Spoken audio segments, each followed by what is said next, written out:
Let's do a little catch up. So it's currently the 10th of November 2024. It's been a while since I've done a video diary. Excuse my face because I'm breaking out because of stress. But okay, we're fine. Let's catch up on my reflections and revelations and what's been happening for me. So, sorry, I'm like needing some comfort, so I got my teddy with me.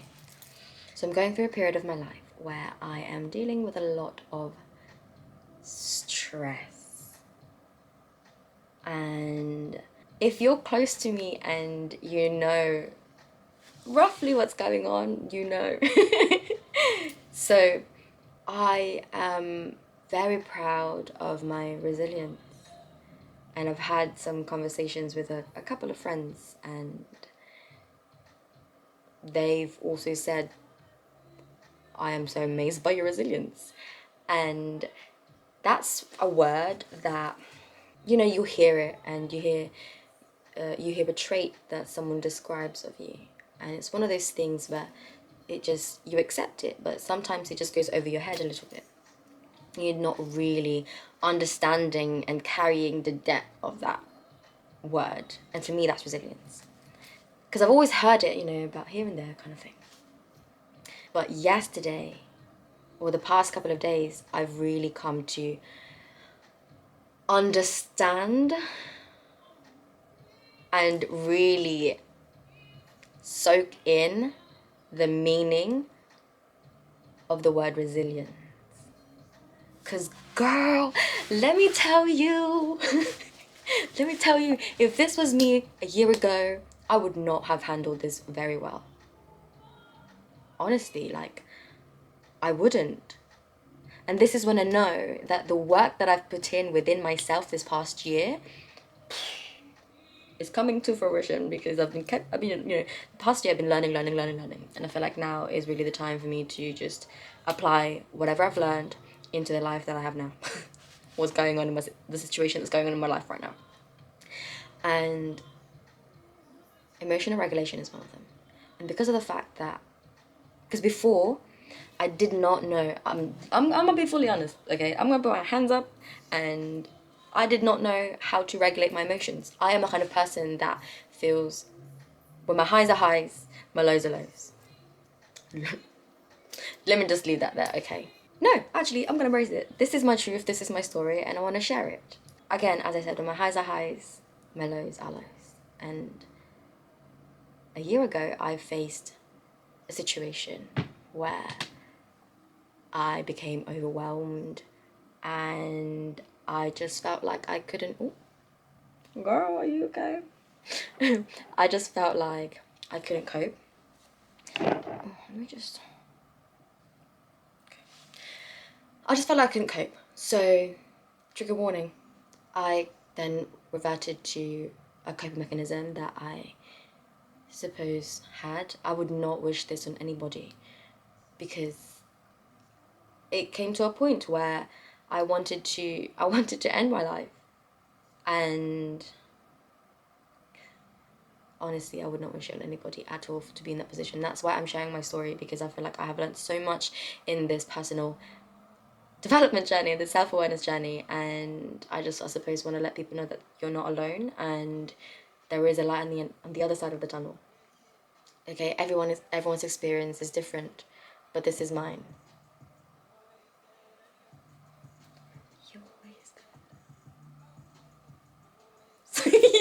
Sorry, I'm getting distracted. It's like there's music playing in the background.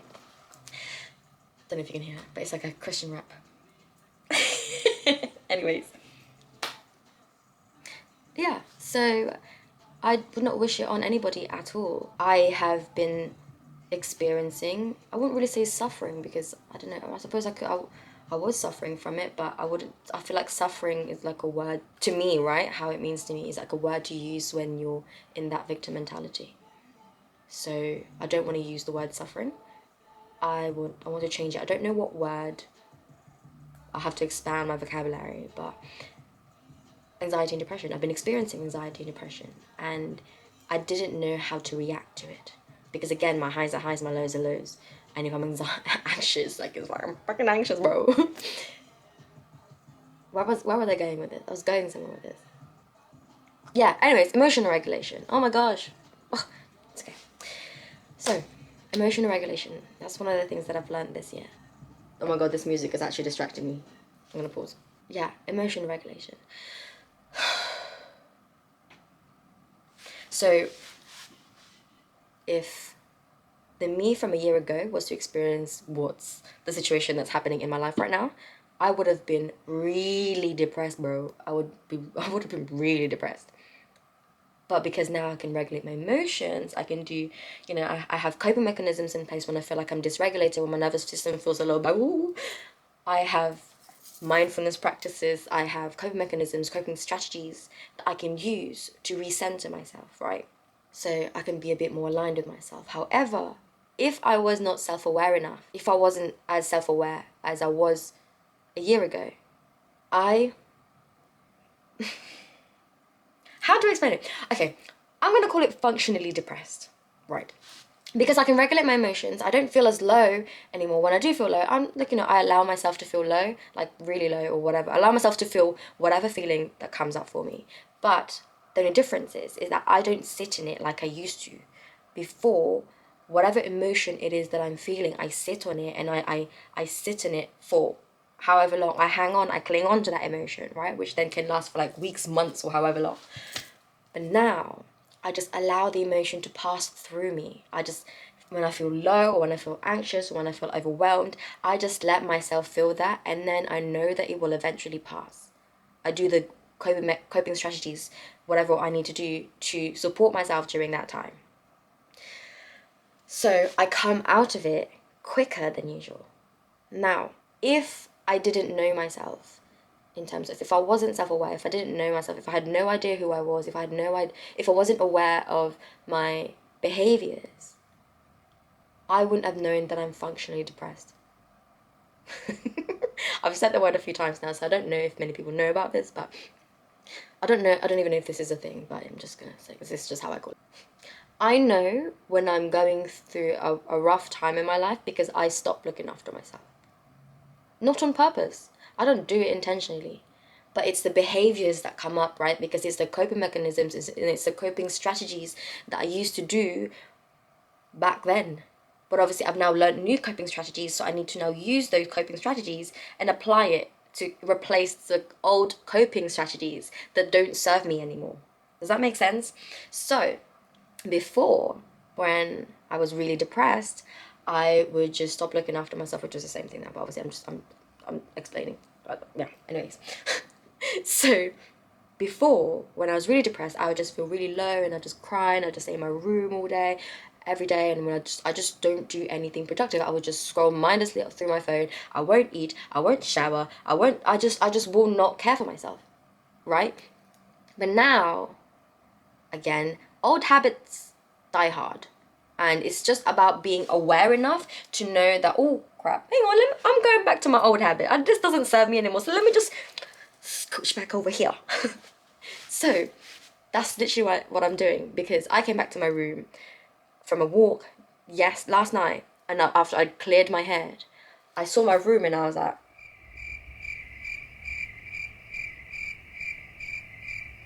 okay, Meg. Girl, you've been depressed, girl. Dang. Oh, I'm sorry I wasn't paying attention to you. I'm sorry I wasn't listening to you. Because I haven't really had a chance to sit in my body. Since I've come back from a trip, I've been back from a trip for just under a month. So a few weeks. And my life has just been non-stop. And I haven't had a chance to sit with myself. And the reason why I say that is I don't want to turn around and show my room because I'm quite embarrassed about it, but I'm going to drop a picture. Because, yeah, this is bad for me, okay? This is bad for me. Steve knows, my flatmate, like, this is actually bad for me because I'm usually a tidy and organized person. So, yeah, it's not nice. And I always say to myself, my room reflects the mental state that I'm in. And when I'm feeling a lot of stress and then when I'm dysregulated, I notice that my ADHD traits, my anxiety, and my depression gets worse naturally. But because now I can regulate my emotions and I can just, let things go past and it's fine, like feel my emotions and blah, blah, blah. My behaviors still need work. My behaviors still need attention. I can just pass it off as like, oh no, like I have been really busy and, life has been nonstop and that's okay and da da da. And like, it makes sense that my room will be like this. That doesn't make sense for someone's room to be this bad, but it happens, okay. And, it makes sense that you've not been looking after yourself, etc., etc. To have this, I don't know, to have another level, this, to have reached this next level of awareness, this self-awareness, I now realize that, okay, Meg, we have been, girlfriend, let's take a seat for a minute. Are you okay? Honey, sweetie, are you okay? Cause girl, oh my gosh. So, I would have had another mental breakdown. I have had a few mental breakdowns in my life, it happens. Especially for someone who is emotional, who is so in tune with their emotions. You just don't really know how to deal with your emotions sometimes. And I get it. If you feel deeply, you feel deeply. And that's not necessarily a negative thing. It's actually quite beautiful. But there's, I don't know if you may, there's positives and negatives where there's light and dark, there's a yin and a yang. You know what I mean? Like there's duality in it. But it's just about a shift of perspective. This is why I'm proud of my resilience, because I am noticing I'm literally looking around my room as I'm talking because like I'm like, well, I don't even know where to start with this. Like my brain is getting distracted already. But I'm proud of my resilience because, like I said, I would have had a mental breakdown. Dealing with all the stuff that's going on in my life right now, like... One thing that I've really, really noticed about myself is that I have been giving myself a lot more grace and a lot more compassion. I've been holding my hand through this process because, right, I have done inner child work and I'm now reaching my inner teen. This is my inner teen.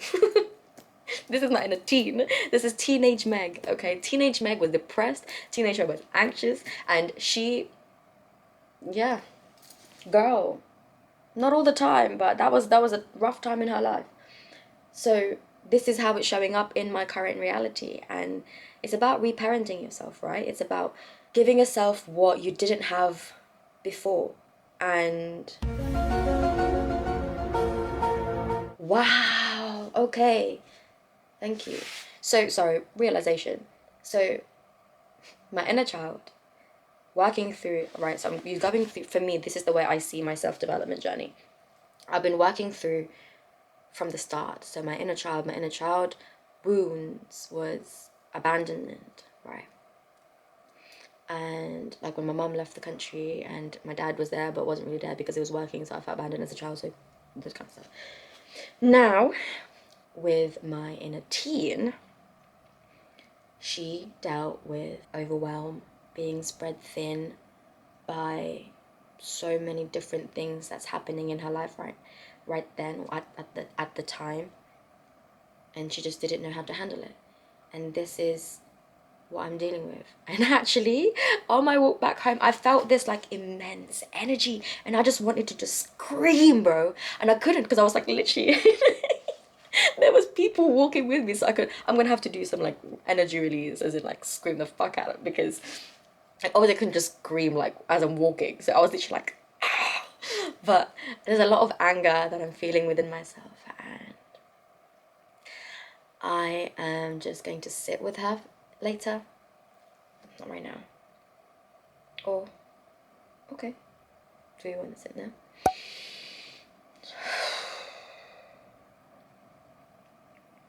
No. Okay. I just tried to go with my intuition, go with what my body's feeling. So I just had to sit with that for a minute and see. But I thought there was a part of me that actually just wanted to do it now, but it looks like it's not, so that's fine. So this is my inner teen, and again, it's more about gaining trust within yourself, because I had to work with myself like last week, because my inner teen was literally like, this is always us, like this always happens to us, we're always alone, we no one is ever there to support us, we're always dealing with all of this by ourselves, and we can never rely on anybody, and all those kind of stuff. Like, I'm alone and I have no one else I can rely on. That is what my inner teen is screaming.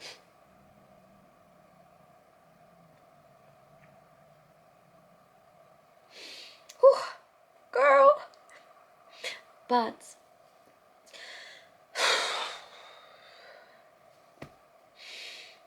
I put that on my chest really heavily.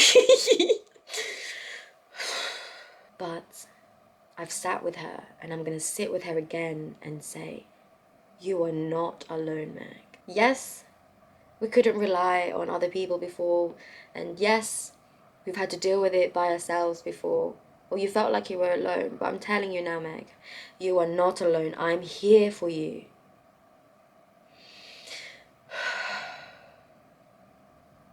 You have people who will support you. All you need to do is ask.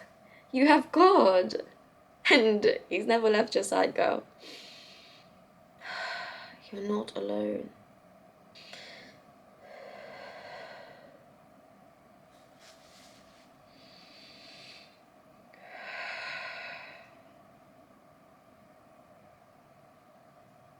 Okay. That's what I need to come out. So that's what I do in terms of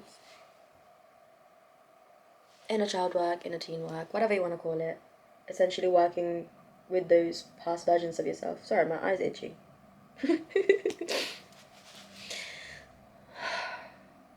Just give yourself grace, just give yourself compassion during this time. And like I said, I am just so proud of my resilience, and I'm so proud of the exponential growth that I've made within this past year. Like, oh my gosh, thank you, Spirit, thank you, Lord. Like, I am so blessed to have unlocked this level of awareness, this level of consciousness. It's just freaking amazing.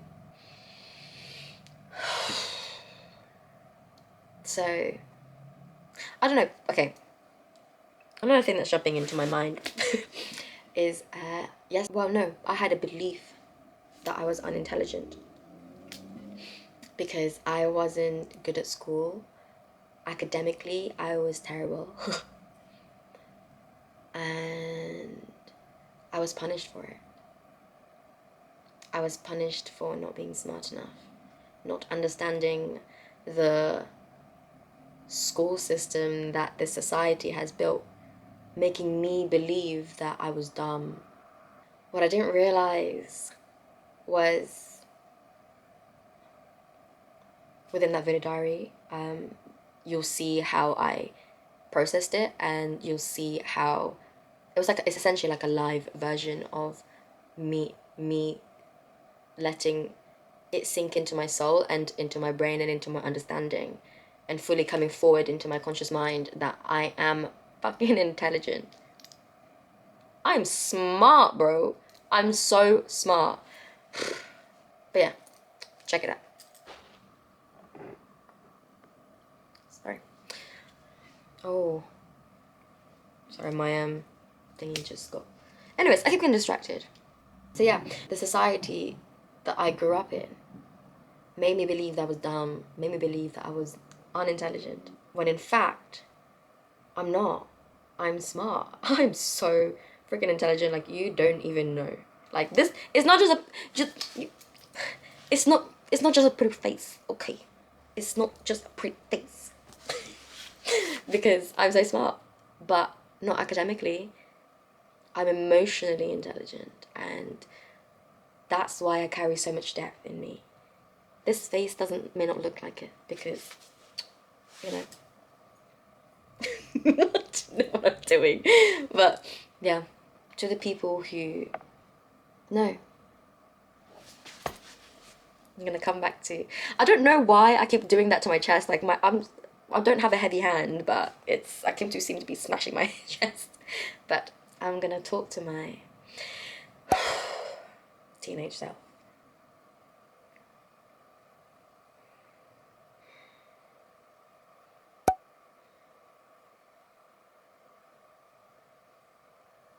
Meg.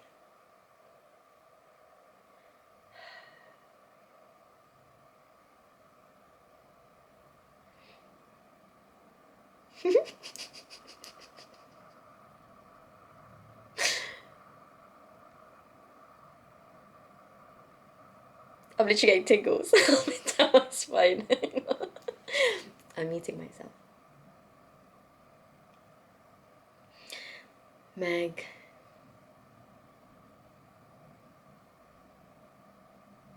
You might have grown up in a society where they made you feel that you were stupid. They made you feel that you were not up to par because you didn't understand the academic teachings, but your knowledge, your wisdom, your intelligence lies in your emotions. That is where you hold your power.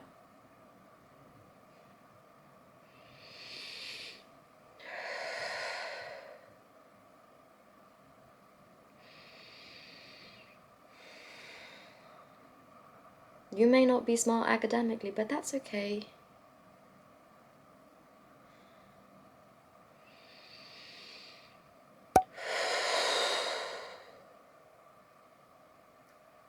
That's okay.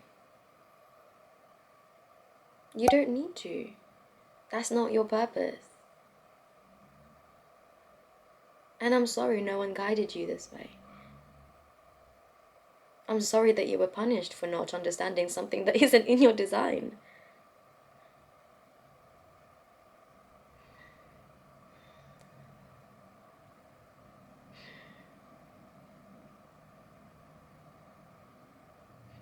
But your power, your knowledge, and your wisdom lies in your emotions. And you are fucking smart, girl.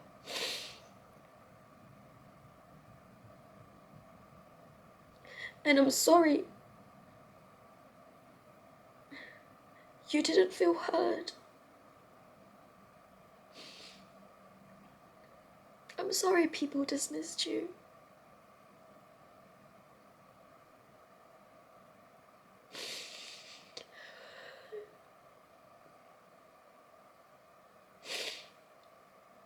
And I'm sorry you had to go through all of that.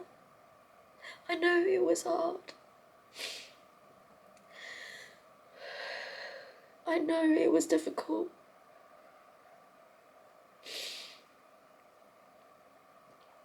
And I know you felt alone.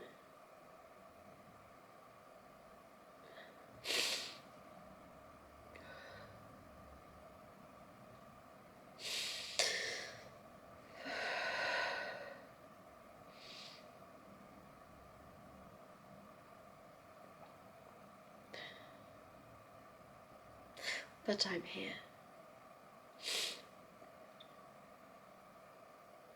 And you are not alone. I'm so proud of you for being so resilient.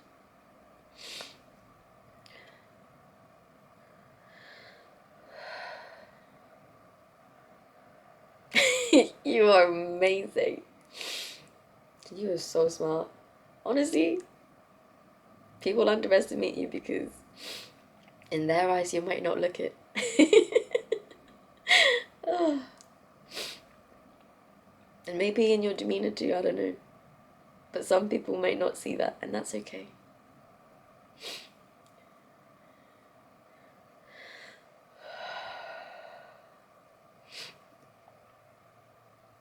Know and understand the power that you hold. Keep being your true self. Keep showing up.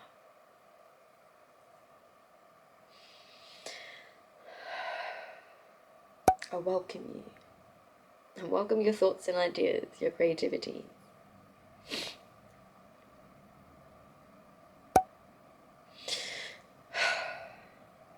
Come here. I'm so proud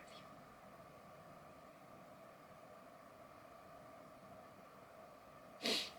Dang, girl. Oh, it's okay.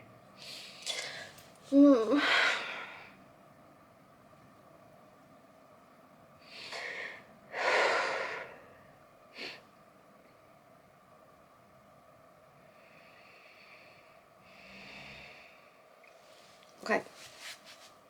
Woo! That was nice. And that's it. That's how, that's, you know, you take it a day at a time. Show yourself compassion. Allow yourself to feel whatever it is that you're feeling. Sorry, my camera overheated. But as I was saying, because I can now regulate my emotions, I don't stay in the lows as much anymore.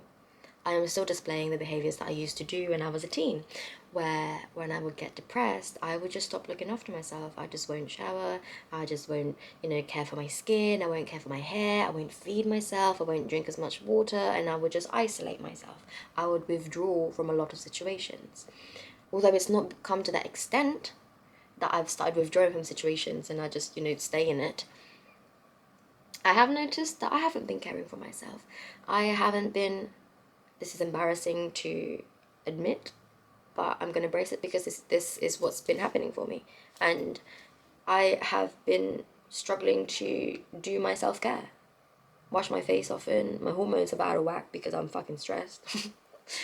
And I haven't been eating. I haven't been nourishing my body.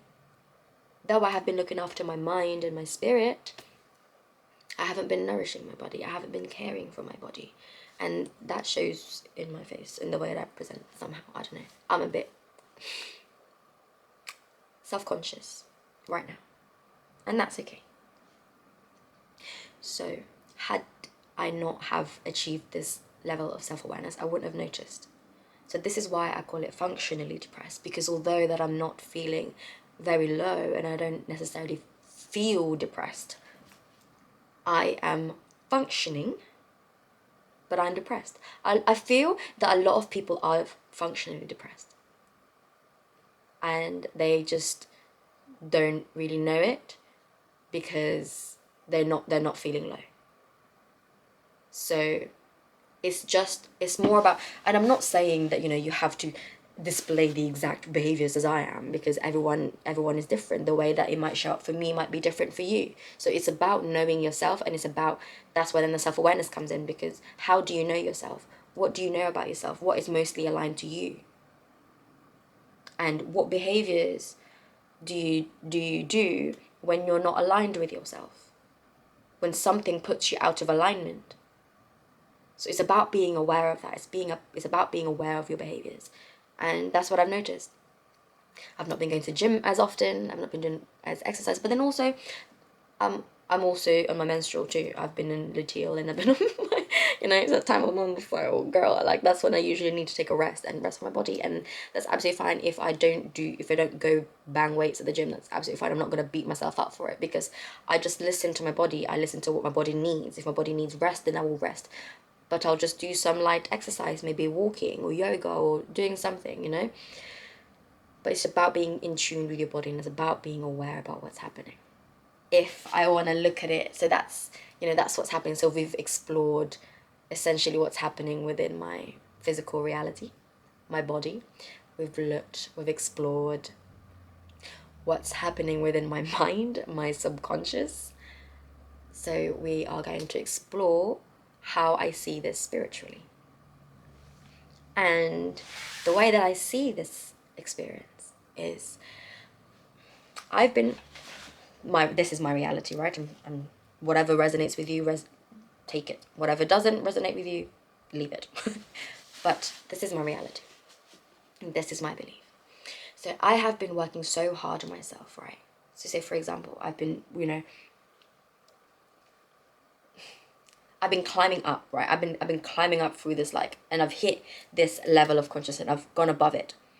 But if you look at it spiritually, there's I'm not gonna deny like dark, negative, energetic forces or entities, or if you want to look at it through religion or Catholicism, especially, I can only relate on the environment that I grew up in, right? So again, everyone's reality is different, but I'm just expressing what mine is. And I grew up Catholic, and you could look at it through the lens of it's the devil and his minions, right? And angels.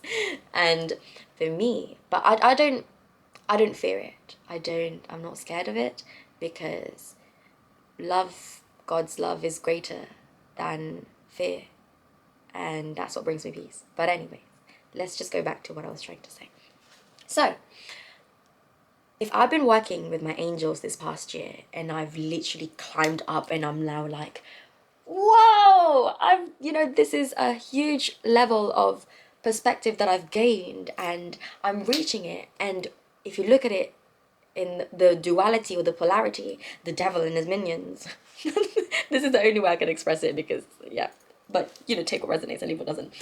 So, all that, there'd be like a negative energetic force that will bring you down. Again, I'm just explaining to the extreme. So they'll bring you down because they're like, no, we don't want Megan to come up here. Like, it's not like, why would you? Like, we want to bring her down. We want to keep her down here to a lower level of consciousness, in fear, in the state of lack, and a state of unsureness, doubting, and all those other lower vibrational beliefs, right? We want to keep her down here because we don't want her to come up. Because what good would that suit us? We don't want her to be there. This is a war on consciousness. And when people say that this is a war on consciousness, it literally means, are you a slave to your mind?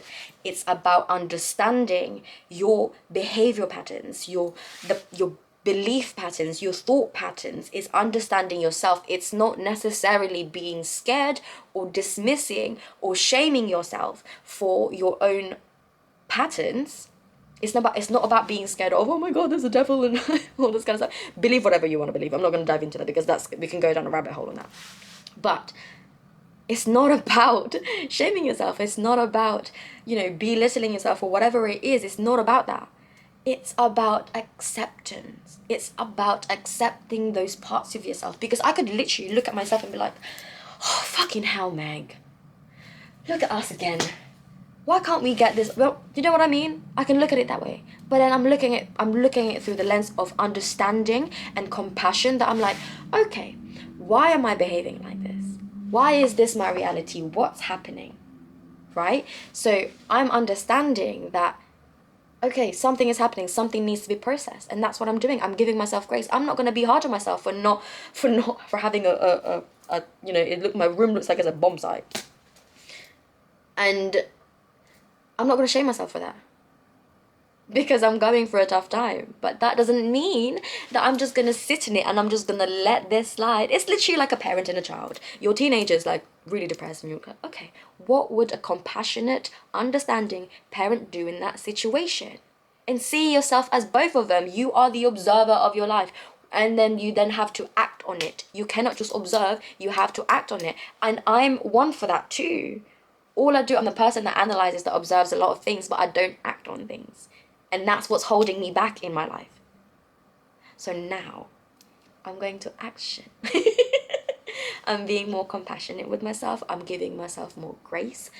And I'm going to action it. Because now that my head is clear and now I'm awake and I'm like, okay, girl, there's a lot of work that we need to do over here. But that's fine. We can take it one day at a time. But going back to the distractions, going back to the war of unconsciousness, there is going to be negative energies that will want to keep you down, because they don't want you to reach your full potential, because it's not going to benefit them.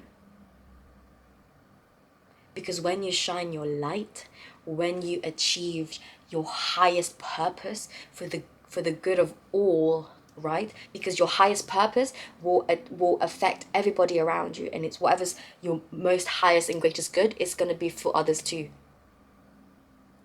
And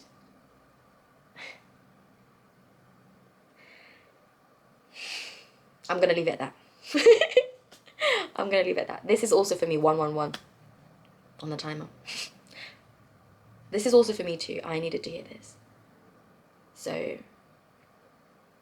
yes, there's a lot of distractions that's been happening for me within the past, well, recently, since I've been trying to come back to myself. But I'm not scared of it. I'm just seeing it as more of a challenge. My mind is essentially playing games to stop me from reaching my full potential. It's essentially protecting me. If we go back, if I let me play. Okay, I didn't want my camera to overheat again, but this is such juicy stuff. So take my belief of being unintelligent, for example, right? That came from me getting punished for not understanding the academic teachings, because again, my brain is wired a different way. And also, like, you know, growing up, if someone was to reach a certain level of, I don't know, wealth, for example, people often talk badly about them. And there is still a part of me that is that, which I'm working on. There is still although I know, right, but although I know, there is still a part of me that is looking for validation from other people. That's what's stopping me from stepping into my purpose. That is what's stopping me from reaching this next level, because of my fear of being judged by others. And again, like I said, it's that experience of being punished for being unintelligent in the academic teachings, but obviously I am. And that's literally, oh my god, this is literally the duality of life, right? There is no light without the dark. There is the yin and the yang. There is a sun and a moon. But it's not about being scared of that. It's not about dismissing that. It's not about putting it to the side. It's about learning to work with it. It's about learning to integrate with those sides of you, because you have to accept every part of you. You have to learn. It's going to take a while, but you're going to have to learn to accept every part of you, not shame it. Girl, that was a lot. And it's kind of heavy too, so I'm going to leave it at that. There's nothing really else that I need to say. And there is so much more that I can talk about, but this has been a really, really long video, so I'm going to leave it at that. And yeah, like I said, I need to crack on with this room because, yeah. To conclude this video, I suppose, I just want to say that I'm proud of you. I'm proud of you for taking the next step. I'm proud of you for your resiliency. I'm proud of you for your curiosity. Be curious about yourself. And again, show yourself grace. Give yourself grace. Show yourself compassion and understanding. Don't be fearful. It's okay to be afraid, but, you know, love is greater than fear. That sounded really cheesy to say out loud, but, bro, it is. It is. It absolutely is. So, yeah. I'm going to conclude that video here. I'm going to leave it at that. I'm so nervous. Oh my gosh, I don't even know why I'm nervous.